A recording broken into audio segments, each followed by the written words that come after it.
Bible एक वर्ष में।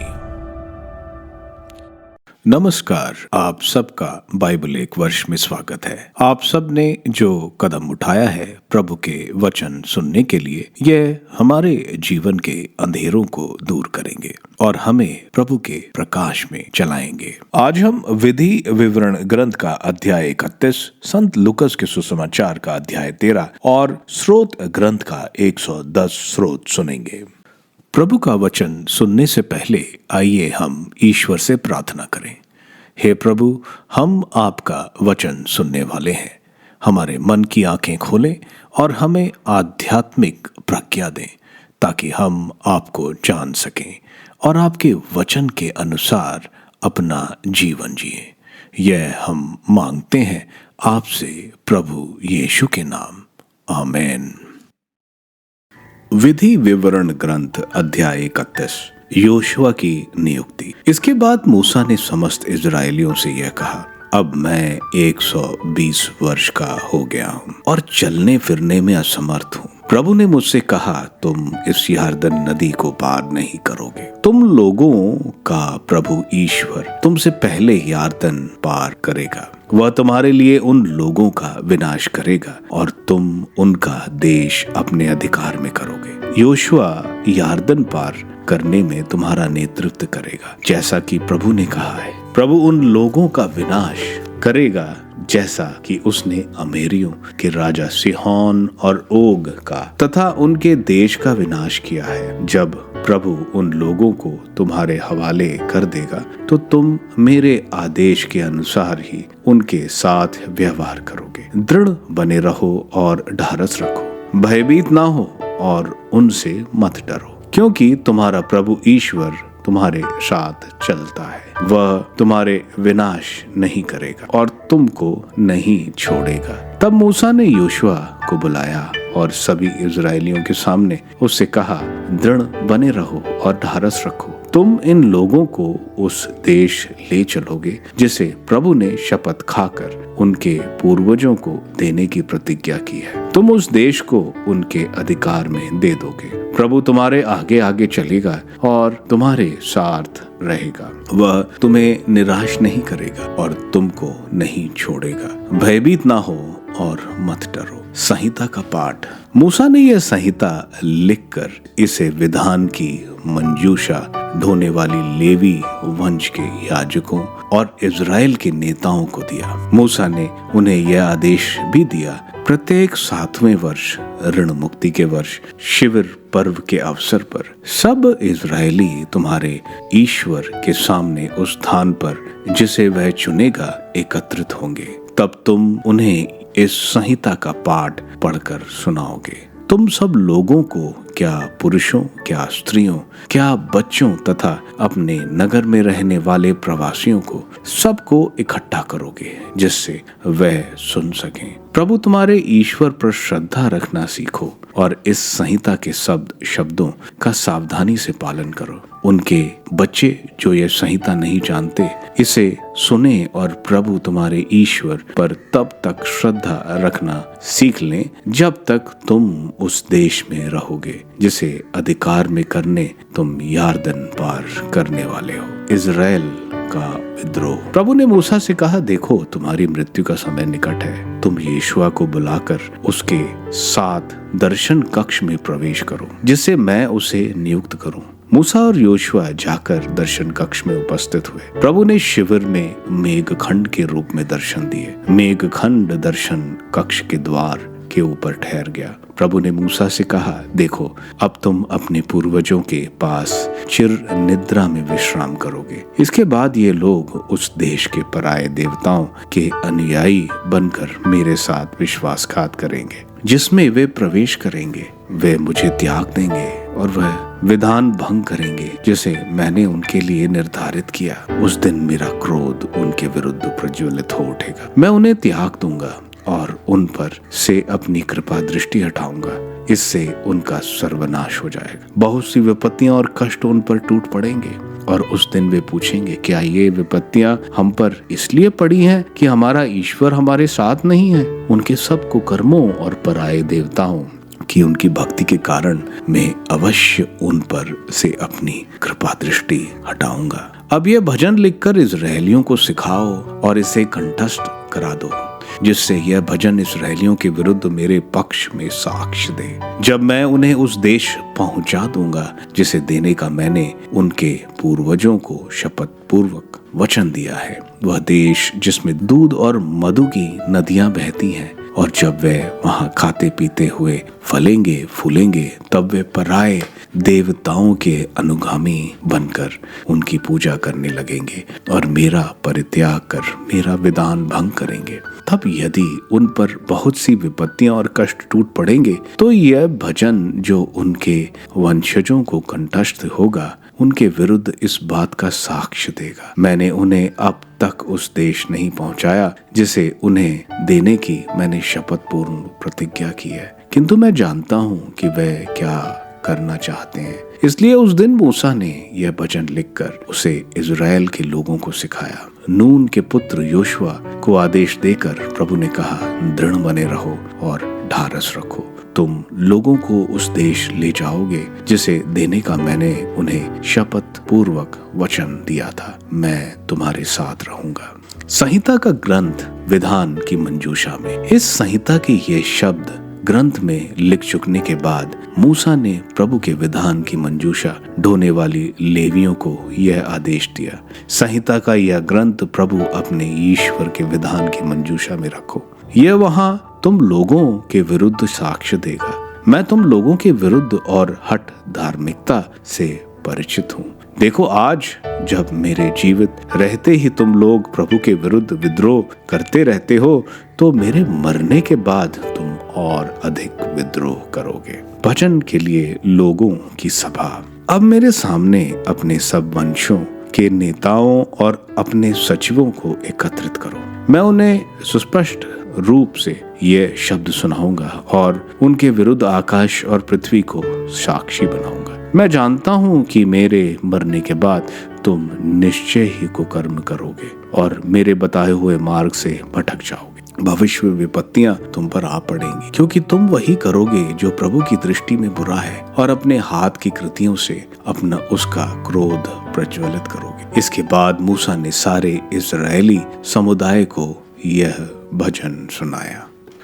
संत लूकस का अध्याय 13। पश्चाताप। उस समय कुछ लोग ईसा को उन गलीलियों के विषय में बताने आए जिनका रक्त पिलातुस ने उनके बलि पशुओं के रक्त में मिला दिया था। ईसा ने उनसे कहा, क्या तुम समझते हो कि ये गलीली उन सब गलीलियों से अधिक पापी थे, क्योंकि उन पर ही ऐसी विपत्ति पड़ी? मैं तुमसे कहता हूं ऐसा नहीं है, लेकिन यदि तुम पश्चाताप नहीं करोगे तो सब के सब उसी तरह नष्ट हो जाओगे। अथवा क्या तुम समझते हो कि सिलोआम की मीनार के गिरने से जो 18 व्यक्ति दबकर मर गए, वह यरूशलेम के सब निवासियों से अधिक अपराधी थे? मैं तुमसे कहता हूं ऐसा नहीं है, लेकिन यदि तुम पश्चाताप नहीं करोगे तो सब के सब उसी तरह नष्ट हो जाओगे। फलहीन अंजीर का पेड़।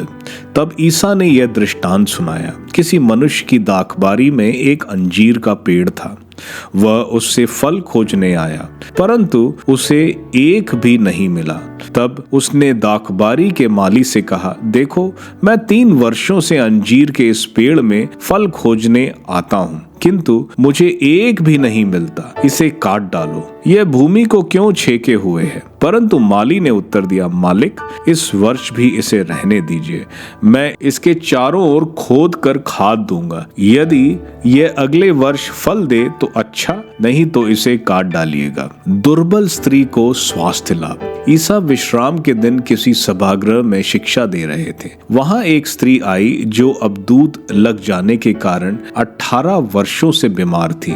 वह एकदम झुक गई थी और किसी भी तरह सीधी नहीं हो पाती थी। ईसा ने उसे देखकर अपने पास बुलाया और उससे कहा, नारी, तुम अपने रोग से मुक्त हो गई हो। और उन्होंने उस पर हाथ रख दिया। उसी क्षण वह सीधी हो गई और ईश्वर की स्तुति करती रही। सभागृह का अधिकारी चिढ़ गया, क्योंकि ईसा ने विश्राम के दिन उस स्त्री को चंगा किया था। उसने लोगों से कहा, 6 दिन हैं जिनमें काम करना उचित है। इसलिए उन्हीं दिनों चंगा होने के लिए आओ, विश्राम के दिन नहीं। परंतु प्रभु ने उसे उत्तर दिया, ढोंगियो, क्या तुम में से हर एक विश्राम के दिन अपना बैल या गधा थान से खोलकर पानी निकालने नहीं ले जाता? शैतान ने इस स्त्री इब्राहिम की इस बेटी को इन 18 वर्षों से बांध रखा था, तो क्या इसे विश्राम के दिन उस बंधन से छुड़ाना उचित नहीं था? ईसा के इन शब्दों से उनके सब विरोधी लज्जित हो गए, लेकिन सारी जनता उनके चमत्कार देखकर आनंदित हो उठी। राई का दाना।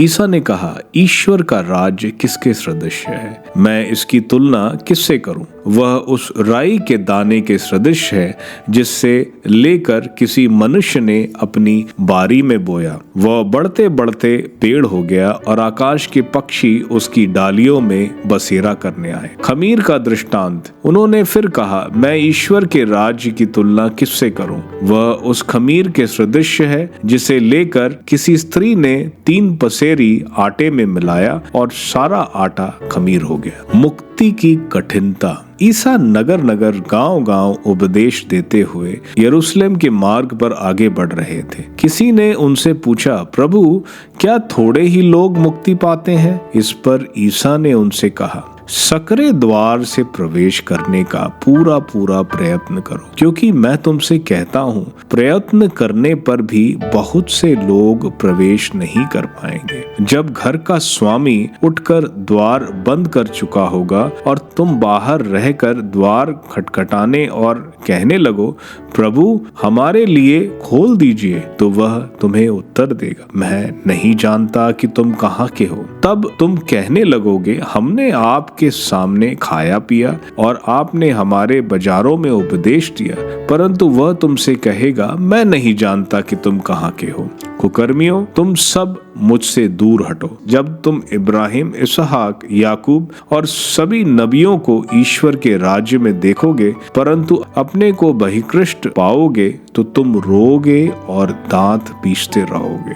पूर्व तथा पश्चिम से और उत्तर तथा दक्षिण से लोग आएंगे और ईश्वर के राज्य में भोज में सम्मिलित होंगे। देखो, कुछ जो पिछले हैं आगे हो जाएंगे और कुछ जो अगले हैं पिछले हो जाएंगे। हेरोद का कपट। उसी समय कुछ फरीसियों ने आकर उनसे कहा, विदा लीजिए और यहाँ से चले जाइए, क्योंकि हेरोद आपको मार डालना चाहता है। ईसा ने उनसे कहा, जाकर उस लोमड़ी से कहो, मैं आज और कल नरकदूतों को निकालता और रोगियों को चंगा करता हूँ, और तीसरे दिन मेरा कार्य समापन तक पहुंचा दिया जाएगा। आजकल और परसों मुझे यात्रा करनी है, क्योंकि यह हो नहीं सकता कि कोई नबी यरूशलेम के बाहर मरे। यरूशलेम को चेतावनी। यरूशलेम, यरूशलेम, तू नबियों की हत्या करता और अपने पास भेजे हुए लोगों को पत्थरों से मार देता है। मैंने कितनी बार चाहा कि तेरी संतान को एकत्रित कर लूं,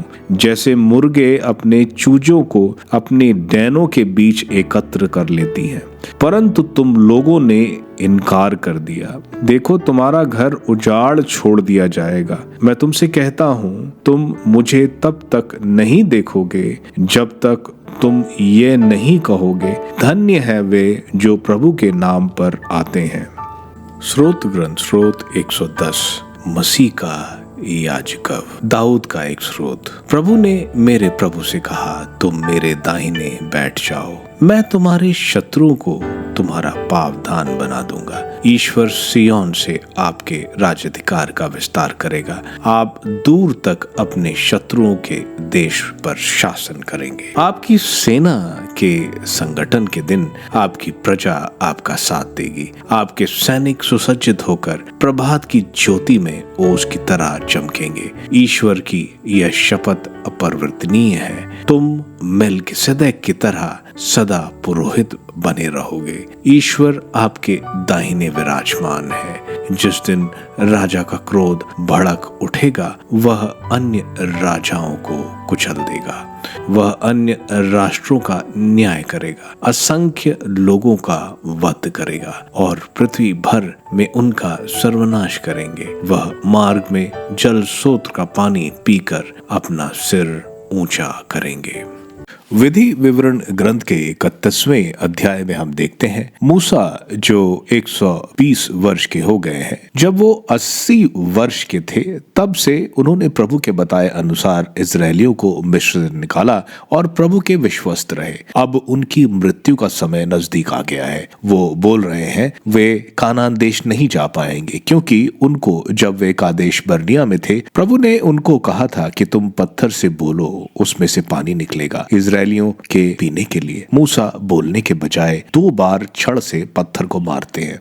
ईश्वर इस बात पर मूसा को बोलते हैं कि तुम कानान देश में नहीं जा पाओगे। मूसा बोल रहे हैं प्रभु इजराइल के आगे कानान देश जाएंगे और कानानियों का विनाश करेंगे, जैसे सिहोन और औग की सेनाओं का विनाश किया है। मूसा इसके बाद हम देखते हैं जोशुआ को बोलते हैं कि तुम दृढ़ बने रहो और तुम इस जनता को यरदन के पार ले जाओगे।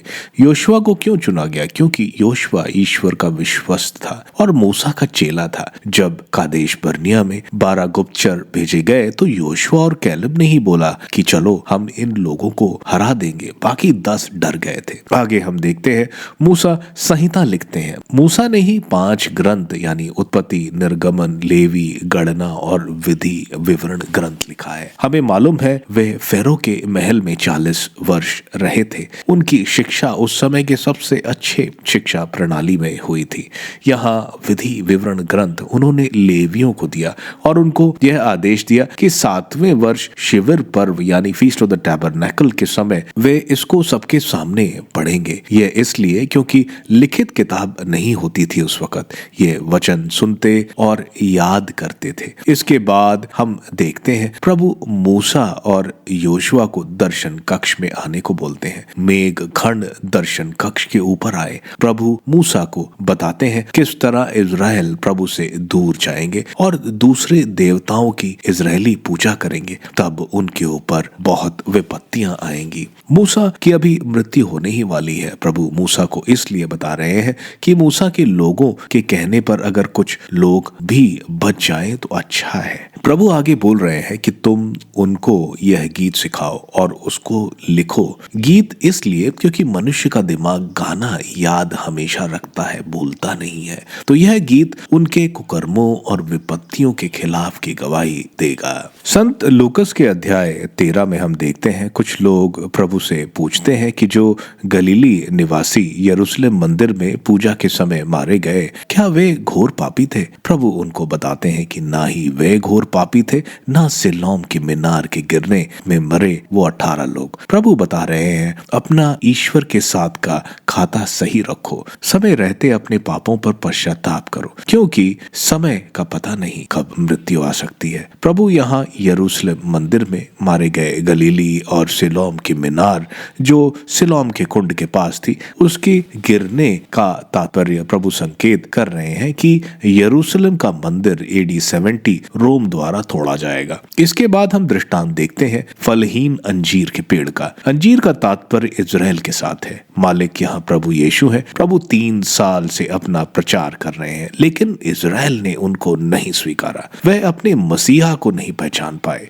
और पश्चाताप के फल नहीं पैदा किए, इसलिए उनको काटने को कह रहे हैं। आगे हम देखते हैं प्रभु एक प्रार्थना सभागृह में जाते हैं जो विश्राम का दिन था। वहां एक स्त्री जो 18 वर्ष से अब दूध से बंधी हुई थी और उसकी पीठ बिल्कुल मुड़ी हुई थी, प्रभु उसको अपने पास बुलाते हैं और उससे अब दूध मुक्त करते हैं और वह सीधी खड़ी हो जाती है और ईश्वर को धन्यवाद बोलती है। वहीं सभागृह का नेता विश्राम दिवस के उल्लंघन देखकर इस कार्य की आलोचना करता है। प्रभु इस पर उसके पाखंड पर बोलते हैं, क्या फरीसी विश्राम दिवस पर अपने जानवरों को खोलते नहीं है ताकि वे जाकर पानी पिए? इसी तरह ये इब्राहिम की बेटी को प्रभु ने शैतान के 18 वर्ष के बंधन से खोल दिया। वे जानवरों पर सहानुभूति दिखाते हैं पर इंसानों पर नहीं। आगे प्रभु दृष्टांत बता रहे हैं राई के दाने का, खमीर का। जैसे राई का दाना छोटा होता है लेकिन उससे एक बड़ा पेड़ निकलता है और खमीर से कम आटा फूल कर काफी हो जाता है, उसी तरह कलीसिया की भी शुरुआत छोटी लगेगी लेकिन धीरे धीरे पूरे संसार में फैल जाएगी। आगे प्रभु से कोई पूछता है क्या कुछ ही बचाए जाएंगे? तो प्रभु बोलते हैं सकरे यानी नैरो रास्ते से जाने के प्रयत्न करो, यानी धार्मिकता के रास्ते का। प्रभु बोल रहे हैं दरवाजा होने के बाद लोग चिल्लाएंगे कि दरवाजा खोलो, प्रभु हम आपके साथ थे। प्रभु यहाँ बोल रहे हैं कि वे कहेंगे कि मैं नहीं जानता, क्योंकि वे लोग प्रभु को जानते तो हैं लेकिन प्रभु के बताए वचनों के अनुसार नहीं चले। जो अंदर ले लिए गए हैं वे स्वर्ग राज में प्रवेश करेंगे और जो नहीं वे नरक की आग में डाले जाएंगे। यहाँ हम देखते हैं प्रभु बोल रहे हैं इजराइल को दुनिया के चारों कोनों से इकट्ठा किया जाएगा। यहूदी, समारी, यूदा और एफ्रम सबको इकट्ठा किया जाएगा और साथ साथ अन्य जाति के लोगों को भी। आगे प्रभु बोल रहे हैं कुछ अन्य जाति के लोग स्वर्ग राज में प्रवेश करेंगे, वहीं कुछ इजरायली इस योग्य नहीं होंगे कि वे स्वर्ग राज में प्रवेश नहीं कर पाएंगे। आगे हम देखते हैं प्रभु को कुछ फरीसी वहां से जाने को बोलते हैं, क्योंकि हेरोद प्रभु को मारना चाहता था। उसने संत यूहन्ना बपतिस्ता को मारा था। प्रभु उसको एक लोमड़ी कहकर पुकारते हैं, क्योंकि वो चालाक और विनाशकारी है। प्रभु बतसैदा की तरफ चले जाते हैं जो हेरोद के राज्य में नहीं था। प्रभु यहाँ बोल रहे हैं कि किसी भी नबी को यरूशलेम में ही मारा जाता है। प्रभु जिस तरह एक मुर्गी अपने चूजे को अपने नीचे बचाती है, उसी तरह इजराइल के बच्चों को प्रभु बचाना चाहते हैं, लेकिन इजराइल ने प्रभु को नहीं स्वीकारा। प्रभु को ना स्वीकारा जाना एक रहस्य है, क्योंकि इसी वजह से सुसमाचार अन्य जातियों में फैला, क्योंकि यरूशलेम प्रभु और उनके शिष्यों की हत्या का जिम्मेवार होगा। AD 70 में हम देखते हैं यरूशलेम का मंदिर नीचे ढा दिया जाएगा। प्रभु बोल रहे हैं कि तुम मेरे को देखोगे नहीं जब तक तुम ये बोलोगे नहीं कि धन्य है वो राजा जो प्रभु के नाम पर आते हैं। ये हम देखेंगे जब प्रभु यरूशलेम में प्रवेश करेंगे। लोग तो प्रभु का स्वागत करते हैं लेकिन फरीसी नेता नहीं। लेकिन जब प्रभु दूसरी बार आगमन करेंगे तो दोनों प्रभु का स्वागत करेंगे। स्रोत ग्रंथ के 110 स्रोत एक शाही स्रोत है। यह स्रोत राजा दाऊद ने लिखा है। यहाँ इजराइल के शासक को एक राजा, पुरोहित और विजेता बोला गया है। प्रभु यीशु इस स्रोत को संत मत्ती के अध्याय 22 में लोगों से पूछते हैं कि राजा दाऊद मसीहा को प्रभु कहकर क्यों पुकार रहा है। इसका मतलब मसीहा दाऊद से बड़ा है। यह स्रोत प्रभु यीशु द्वारा पिता परमेश्वर के दाहिने विराजमान होने को पूर्ण करता है। यह स्रोत प्रभु यीशु को एक महान याजक यानी मेल्किसेदेक की तरह बोलता है, जिनका कोई शुरुआत नहीं और जिनका कोई अंत नहीं है। जैसे हम देखते हैं प्रभु की कोई शुरुआत नहीं और न ही कोई अंत। आप सबको धन्यवाद ईश्वर के वचन सुनने के लिए। मैं आपसे विनती करता हूं कि आप बाइबल एक वर्ष में को दूसरों के साथ शेयर करें, क्योंकि प्रभु का वचन स्वयं प्रभु यीशु है। प्रभु को दूसरों को देने वालों को प्रभु की आशीष जरूर मिलेगी। मैं आप सबका बड़ी बेसब्री से कल इंतजार करूंगा। धन्यवाद।